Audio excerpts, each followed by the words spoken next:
Hello and welcome to the 9th installment of this series Pokemon Online Battle, and I lied about that drum cover. It's not coming today, but my snare came in and USPS pulled through for me, so there should be a drum cover in the near future. And this is an NU battle I took about 30 seconds ago. So without further ado, let's just get on with the battle. So he's going to lead off with his Armaldo, and I'm going to go to my Sandshrew. So I know he's just going to go for the rock straight away, so I just Toxic that thing right off the bat, as seeing he's not going to switch into Muck, because that'd be kind of stupid. So now he switches into Muck, and I get up my own rocks, or Rapid Spin away his rocks, and then I get up my own rocks, as he starts setting up curses in front of my face.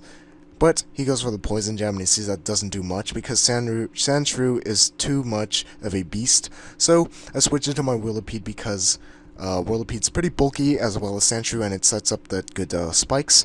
And although he still has Armaldo in the form of a spinner, and I have no spin blockers, which is a major flaw that I noticed in my team, I'm still going to set up as many hazards as possible because I don't give a damn what this Muck has to say, because I still have my unaware Pokemon in the form of Swoobat. Yeah, who would have thunk Swoobat? And yeah.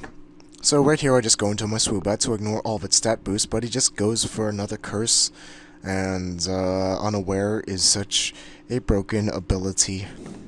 So he goes for the Shadow Sneak and gets off about 30%, since it is super effective, and all that nonsense, it is going to do a good amount, but it's not going to be enough to kill. So I taunt it and then go for the Reflect. I was predicting him to set up more curses, but I guess that didn't really work. And I go into my Luxray to take the Shadow Sneak, and I'm really good behind a Reflect. So Volt Switch is going to hit the weaker of the defenses, but it is still pretty bulky on the special defense side. So the Poison Jab is going to do 20% to my Swoobat, and I'm just going to switch out and get the Intimidate off again on that Muck, so right now it's only at +2 as opposed to +4 or whatever it had.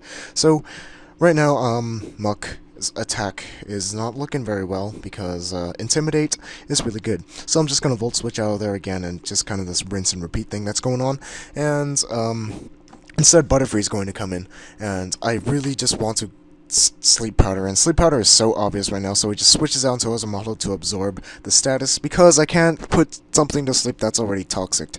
So that's a really good play on his part, and this is where I realized that I have no spin blockers, which would really help on my team. So I know he's going to Rapid Spin, so I just go for the Quiver Dance. I mean, his Rapid Spin is going to be very important for him, as opposed to killing my Butterfree.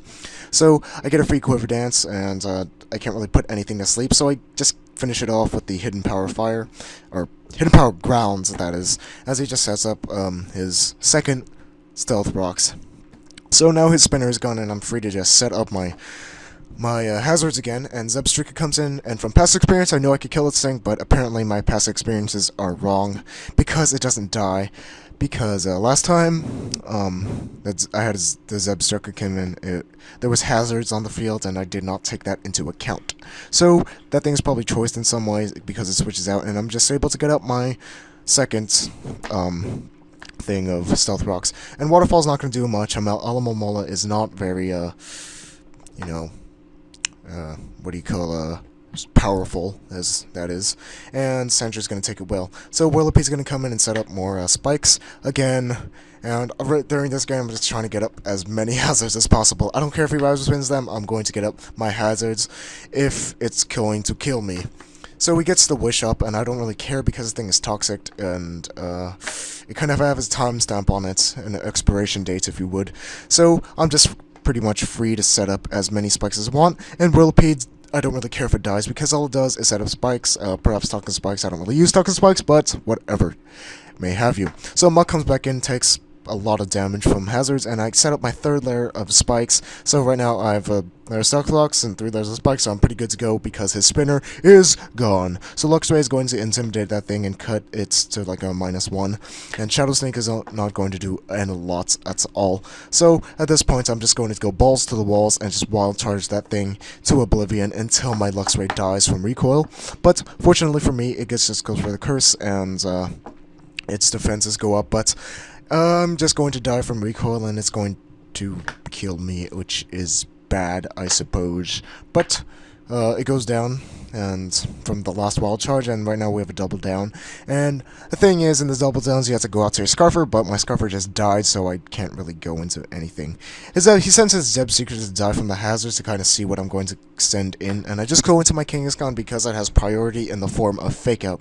And he sends in his Tauros. I don't really know who's faster. I'm thinking that Tauros is faster, and it gets the Intimidate off me, which is not good, and Fake Out is not going to do that much damage. And right now, Kangaskhan is not really a threat, so I'm going to just DCFO into my Sandshrew because it is really physically bulky.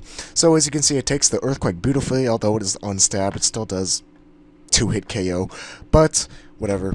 I just need my Sandshrew so I can get another Fake Out on that thing, and not have be intimidated. So another Fake Out is going to kill it, so I just send in something else to die in, because I know that if that thing attacks my Kangaskhan, it would probably die. So I just send in Swoobat to die from hazards, and yeah, so he's pretty much locked into Earthquake, as it seems, because he's not switching up moves, so he's probably Scarfed or some sort. So he switches into his Alamomola to take the obvious Fake Out, and Alamomola is going to die pretty soon, but my Life Orb is starting to kill myself softly with his song. So after this battle, Life Orb didn't really seem like a beneficial item to me, so I switched the item to Silk Scarf because all really I'm using on this thing is normal moves. So Tauros dies from the hazards. That's cool beans for me. And right now it's 2-1, and Simisear is his last Pokemon.